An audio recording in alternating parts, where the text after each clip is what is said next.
The first time I heard her say it, I laughed because I thought she was joking. "Stop touching me in public," she snapped, pulling her wrist away from her husband near the front counter. "I don't want people to know that I'm married." The room went still in that strange way busy places sometimes do, where everything keeps moving but somehow feels paused. A printer hummed in the back office. Someone dropped a screwdriver in the workshop. Rain tapped softly against the glass storefront. Her husband stood there holding a folder of invoices, his hand still half raised like it hadn't gotten the message yet. He forced a smile. "I was just moving your sleeve. There was grease on it." I said stop. Then she turned and walked deeper into the showroom like nothing had happened. I should explain where I was. I worked at Harwood Interiors, a custom furniture and restoration shop tucked between a dry cleaner and a bakery that opened too early every morning. We repaired antique tables, built shelves no one could afford, and pretended every cracked cabinet had sentimental value. I was 27, mostly sanding wood, lifting things, and trying not to think too hard about how my life had stalled before it really started. She was the co-owner, Mira, 46, maybe 47. No one knew for sure because no one asked her anything twice unless they wanted to feel small. She dressed simply, but in a way that made simple look expensive. Crisp blouses rolled at the elbows, dark trousers, thin gold watch, hair pinned up loosely until noon, then somehow falling in exactly the right places by 3. She spoke calmly even when angry, which was worse than yelling.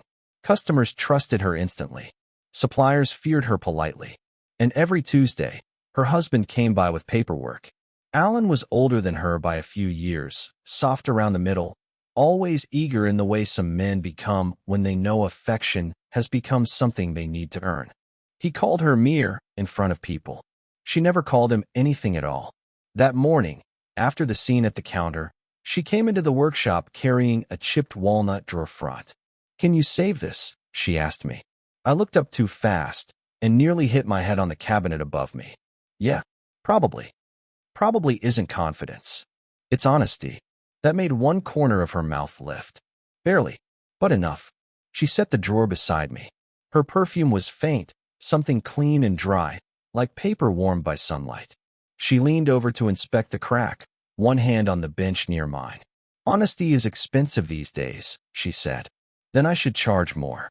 You should finish sanding the chair behind you before you flirt with management." I nearly dropped the drawer. I wasn't flirting. No. She glanced at me, eyes steady. "Good." Then she walked away. The guys in the back laughed because my ears had gone red. I laughed too, because that's what men do when they're embarrassed in groups. But all day I noticed things I hadn't before. How she rubbed the bridge of her nose when reading numbers. How she paused before answering Alan's calls, staring at the phone one extra second. How she thanked everyone except him. How she stood straight even when tired, as if posture could keep the world from touching her. Near closing time, the rain got heavier. Customers were gone. Lights reflected in the dark front windows. I was locking the side entrance when I saw her outside beneath the awning, alone, smoking half a cigarette she didn't seem to want. "I didn't know you smoked," I said. "I don't," she answered, then took another drag. We stood there listening to water hit the street. After a while she said, "People think marriage looks like being chosen every day." I waited. "It often looks like paperwork." She handed me the cigarette, though I didn't smoke either. Our fingers brushed. Nothing dramatic. Barely contact. Still, she held my gaze 1 second too long. Then she walked into the rain without opening her umbrella. And that small, careless thing stayed with me longer than it should have. The next week, the heating system in the upstairs office gave out.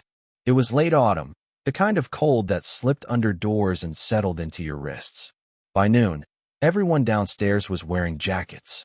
Mira kept working like temperature was for weaker people. "Can you look at it?" she asked me, standing at the bottom of the stairs with a stack of folders against her hip. "The heater." "No, my entire life." "Yes, the heater." I followed her up. Her office was neat in the same way hotel rooms are neat. Clean surfaces, straight lines. Nothing personal except a ceramic mug with a cracked handle and a framed photo turned face down near the lamp. I noticed it because it felt deliberate. The radiator beneath the window clanked once and went silent. I crouched beside it. Might be the valve. Can you fix it? I can pretend confidently. That seems to be your gift. She sat behind the desk and began typing. Fast, sharp keystrokes. I worked at the radiator, mostly trying not to be aware of her in the room. There's a difference between noticing someone and being distracted by them. I was well past the first thing. She tied her hair back tighter than usual. A few loose strands had escaped near her temple. She kept flexing her right hand between emails like it hurt. When she reached for the mug, I saw a faint burn scar near her wrist, pale against her skin. You're staring, she said. I'm fixing. You can do both. Apparently not well. That made her laugh. It surprised both of us. She covered it with a cough, but I'd heard it now. Low and brief, like a sound she hadn't used in a while. I turned the valve harder. The radiator shuddered, then began knocking like it was offended to be awake. There, I said. Warm air started to rise in slow breaths. You're useful, she said. Don't spread it around. She looked at me then, properly looked, and for a second I forgot what room I was in. There were shadows under her eyes. Fine lines at the corners that deepened when she narrowed them. She looked tired in a way sleep doesn't fix. Her phone lit up on the desk. Alan. She let it ring twice, then silenced it face down. You can get that? I said. No, she said too quickly. Then softer, no. I pretended to inspect the radiator again. After a moment she said, Do you ever feel guilty for not wanting to answer someone? I kept my eyes on the metal pipe. Depends who they are, and if they've done nothing wrong. I glanced back. She was staring at the turned-down photo frame. Then maybe doing nothing wrong is part of the problem. She didn't speak for a while. Neither did I. The office grew warmer. Outside the window, delivery trucks hissed through wet streets. Somewhere downstairs, someone cursed at a staple gun. When I stood to leave, she reached for the folders, and one slipped. Papers scattered across the floor. Damn it. I knelt beside her automatically. We both reached for the same page. Her hand landed on top of mine. Not by accident. Not fully. She froze there. Her fingers were cool. Mine weren't. We stayed like that a second too long, crouched on the floor between invoices and silence. Then she pulled back first. Thank you, she said, but it sounded like she meant something else. I handed her the papers. At the door, I heard her say my name quietly, enough to stop me. When I turned, she had that guarded expression back in place. Close the door behind you. I did, but for the rest of the day, I could still feel where her hand had rested over mine. 2 Thursdays later, everyone left early except us.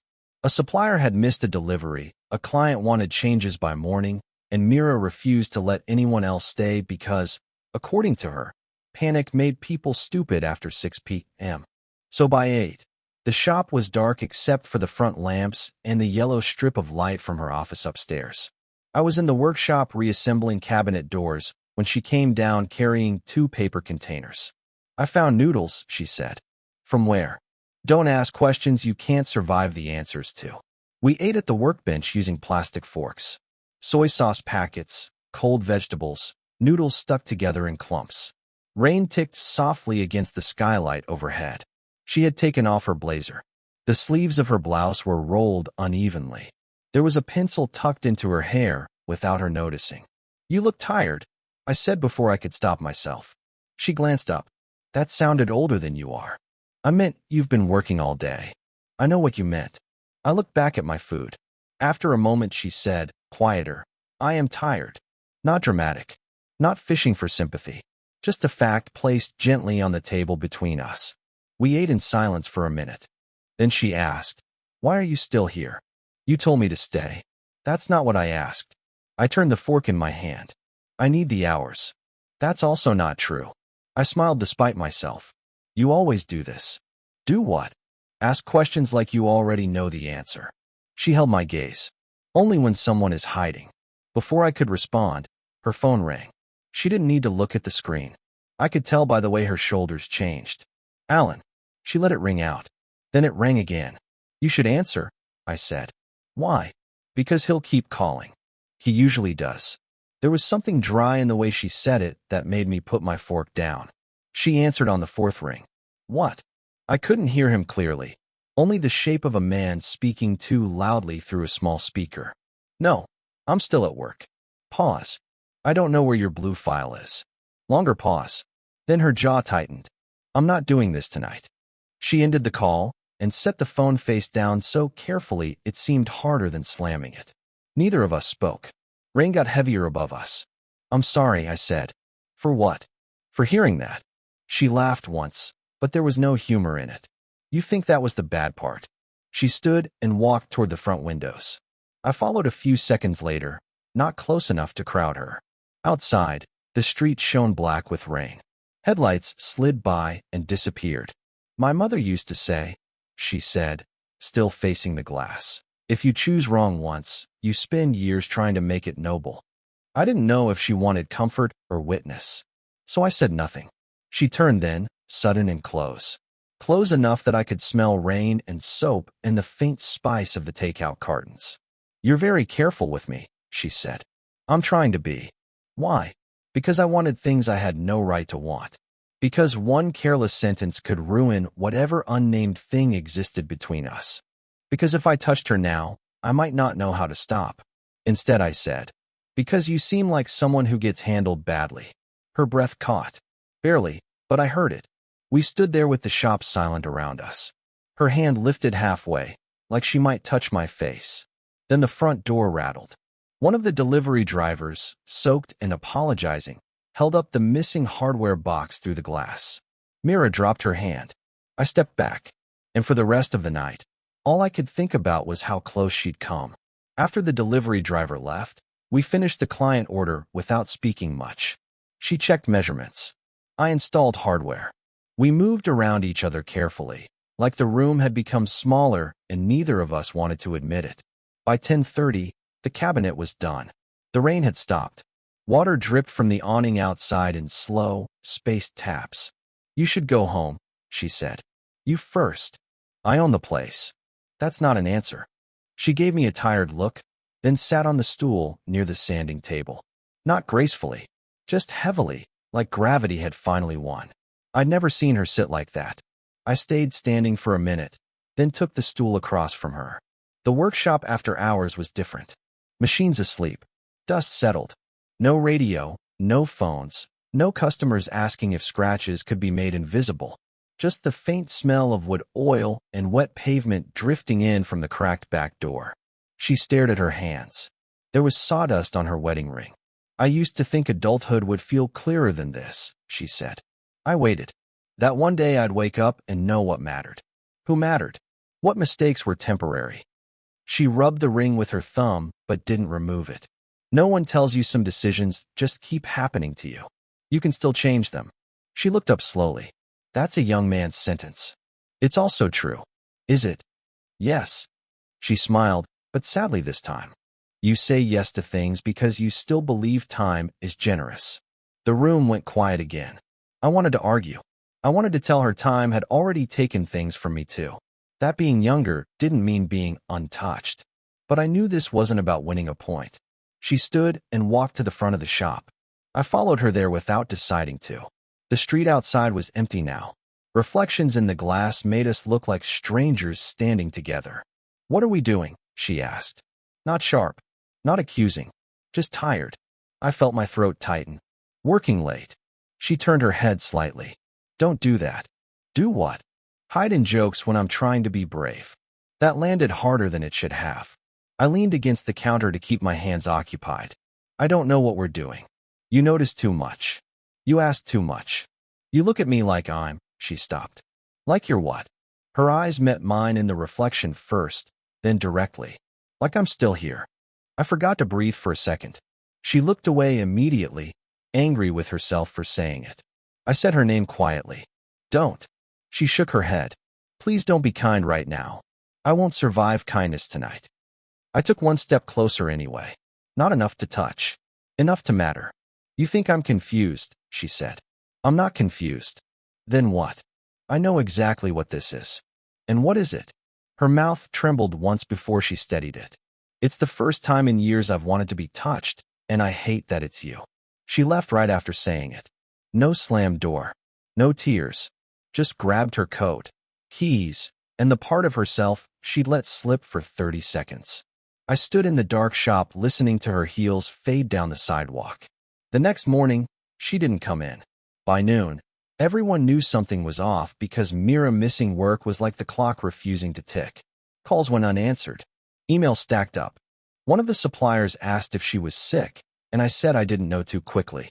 At 3, the landline rang. I picked up. Her voice came through low and flat. Can you bring the ledger from my office? That's it. It's urgent. Are you okay? A pause. No. Then she gave me her address and hung up. Her apartment was 20 minutes away, 3rd floor, older building, narrow stairs that smelled faintly of paint and boiled rice. I knocked once. She opened immediately, like she'd been standing behind the door. She wore jeans and a gray sweater. No makeup. Hair loose, unbrushed at the ends. She looked younger and more exhausted at the same time. Come in. The place was quiet, almost severe. Bookshelves. Clean counters. One lamp on. Rain light pressing at the windows. A cardboard box set open on the dining table. I found this in storage, she said. Inside were photographs, envelopes, old receipts, hospital wristbands bundled with a rubber band gone brittle. I set the ledger down. You needed accounting records for this. I needed an excuse.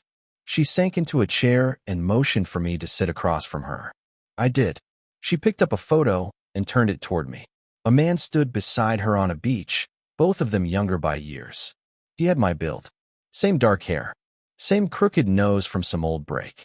Even the way he stood, one shoulder slightly forward. I looked at it too long. You see it, she said. Yeah. That's Daniel. I waited. We were together before Alan. Before the business. Before I started making practical decisions and calling them wisdom. She traced the edge of the photo with one finger. He died 3 months before we were supposed to move abroad. Her voice stayed calm in the practiced way grief sometimes becomes. Motorcycle accident. Wet road. Wrong corner. The room felt smaller. I'm sorry. Don't be. She gave a tiny shrug. It was 20 years ago. People like to put numbers on pain, as if time is bleach. I didn't know where to place my hands. She laughed softly when she noticed. You even do that. Do what? Hold still when you don't know what to say. I looked back at the photograph. I remind you of him. At first, yes. And now? Her face changed then. Not dramatic. Just honest enough to hurt. Not you remind me of who I was with him. That landed somewhere deeper than jealousy. She reached into the box again and took out an unopened letter, yellowed at the corners. My mother gave this back to me last week. He wrote it 2 days before he died. I never read it. Why not? Because unopened things can't disappoint you. She placed the envelope between us. My name wasn't on it. Neither was hers. Just old handwriting and a stamp from another decade. Her fingers rested on top of it, trembling once. Then she slid it across the table to me. Open it, she said. I looked at the envelope, then at her. No. She frowned slightly. Why? Because it's yours. I asked you. I know. I pushed it back across the table. For a second, she seemed irritated, the old sharpness returning like armor. Then it softened into something else. You think I'm hiding behind it, she said. I think you've been living beside it. She sat back in the chair. Rain tapped once against the window and stopped. Somewhere in the building, plumbing groaned through the walls. I thought if I opened it, she said slowly, I'd lose the version of him that survived. You already lost him. She closed her eyes at that, not because it was cruel, but because it was true. When she opened them again, there was no anger. Stay, she said. So I stayed. She opened the letter herself. The paper crackled in the quiet room. Her eyes moved across the page once, then again more slowly. Halfway through, she laughed under her breath in disbelief. Near the end, she covered her mouth. I didn't ask what it said. When she finished, she folded it carefully and placed it back inside the envelope. Well, I said. He wrote that he was scared to move. A small smile touched her face. That he'd been pretending confidence because I needed someone brave. I smiled too. He said if we stayed, he'd marry me in the courthouse and spend the saved money on a better mattress. She laughed again, this time wet-eyed. That sounds practical. It sounds like him. She looked at the envelope for a long time. Do you know what I hated most after he died? She asked. I shook my head. That everyone wanted to turn him into a lesson. Be grateful. Life is short. Love while you can. She swallowed. I didn't need wisdom. I needed the stupid mattress. I moved my chair closer without thinking about it. Close enough that our knees nearly touched. You don't have to choose between memory and now, I said. She stared at me, searching for something. You make everything sound simpler than it is. No, I said. I just think you've made pain sound noble for too long. That hit home. I could tell. She leaned back, exhaling slowly, like she'd been holding the same breath for years. And Alan? I asked quietly. She looked toward the dark kitchen. Alan was what happens when someone tired mistakes safety for healing. There was no cruelty in it, only fatigue. And me? The question came out smaller than I meant it to. She turned back. You are not a replacement, she said. That matters. I nodded, though my throat had tightened. You are also not a mistake. Neither of us moved after that. Then, with the same hesitation people use near ledges or prayers, she reached for my hand. Just my hand. Her fingers threaded through mine once, firmly, as if deciding something practical. No kiss. No dramatic rush across the room. No promises neither of us could keep by morning. We sat there at her dining table, hands joined beside an old letter and a closed ledger, while evening disappeared from the windows. After a while, she rested her forehead lightly against my shoulder. I turned my hand and held hers back. And for the first time since I'd known her, nothing between us was pretending to be something else. It's been 11 months since the night we sat at her table, holding hands like it was the only honest thing either of us knew how to do. People usually want the dramatic version when they hear stories like ours. They want to know if she left her husband the next morning, if I moved in a week later, if there were screaming matches, grand speeches, doors slamming, kisses in the rain. There weren't. Real life is slower than fantasy and heavier too. She separated from Alan 3 weeks later. Quietly. No revenge, no spectacle. Two tired people dividing years of habits and furniture. Some endings arrive like explosions. Some arrive like someone finally setting down a box they were never meant to carry that long. I didn't rescue her. That matters. She didn't need rescuing. She needed room. Time. The dignity of making her own choices without being dragged from one life into another. And me, I had to learn that wanting someone isn't the same as deserving them. For the first few months after that night, we were careful almost to the point of absurdity. Coffee in public places. Walks that lasted too long. Dinners where we talked about everything except us. She'd reach for my sleeve, then stop herself. I'd stand too far away, then hate myself for it. We laughed more than I expected. That was the surprise. Not passion. Not scandal. Relief. Relief can look a lot like love when you've both been lonely for different reasons. She started sleeping properly. You could see it in her face before she ever admitted it. The shadows under her eyes softened. She stopped carrying 2 phones. She began leaving work on time once a week, which shocked the entire staff more than any romance ever could. I changed too. Before her, I thought love was intensity, hunger, being unable to think straight, the kind of thing songs threaten you with. She taught me it can also be steadiness, showing up, listening fully, knowing when not to touch, knowing when to. Sometimes I still find traces of the old Mira, the woman who braced herself against kindness like it might break something. If I compliment her unexpectedly, she narrows her eyes like I'm trying to sell her insurance. And sometimes she catches traces of the old me, the younger man trying to prove he's worth taking seriously. When that happens, she takes my face in both hands and says, "You can stop performing now." No one had ever said that to me before. We never became perfect. Thank God. She leaves books open face down on tables. I forget appointments. She hates asking for help and then resents me if I don't magically know she needs it. I over-explain when nervous. We argue about dishes, deadlines, and whether lamps should be warm-toned or bright enough to interrogate suspects. But there is peace in the house now. Yes, house. 6 weeks ago, I was fixing a loose cabinet hinge in our kitchen when I found an envelope tucked in the drawer beside the cutlery tray. My name on the front. Inside was one sentence in her handwriting. Asterisk, I finally bought the better mattress. Asterisk, I laughed so hard I had to sit down. She heard me from the other room and shouted. What? Nothing, I said. Everything. Love. I think now is not always the first fire. Sometimes it's what remains after the smoke clears, asking quietly if you'd like to stay. If this story made you feel something, let me know in the comments. Would you want more stories like this?